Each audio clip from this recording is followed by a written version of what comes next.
பார்வதிக்கு அதிகமா ஹெல்ப் பண்ண சாண்ட்ரா தான் இப்ப ரொம்ப பாவமா இருக்கு அவங்கள பார்க்கறதுக்கு. இவங்க 2 பேரும் ஃபைட் பண்ணத பார்த்து உண்மையாலுமே பார்வதி வந்து கம்ருதீனை விட்டு பிரிஞ்சிட்டாங்க. இனிமேல் ஒண்ணு சேர மாட்டாங்கன்னு ரொம்ப அவங்களுக்கு சப்போர்ட் பண்ணாங்க. ஹெல்ப் பண்ணாங்க.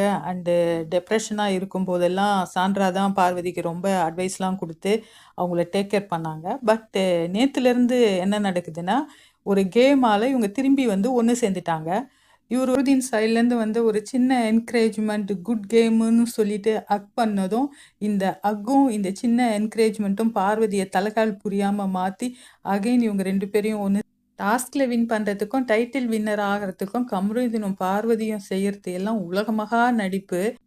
நீங்க என்ன நினைக்கிறீங்க ஃப்ரெண்ட்ஸ்? யார் இதுல டைட்டில் வின்னர் ஆவாங்க? இந்த 2 உலகமகா நடிப்பா? இல்ல வேற யாராவதா? கமெண்ட் பண்ணுங்க. இந்த வீடியோ உங்களுக்கு பிடிச்சிருந்ததுன்னா லைக் பண்ணுங்க, சப்ஸ்கிரைப் பண்ணுங்க. Thank you so much.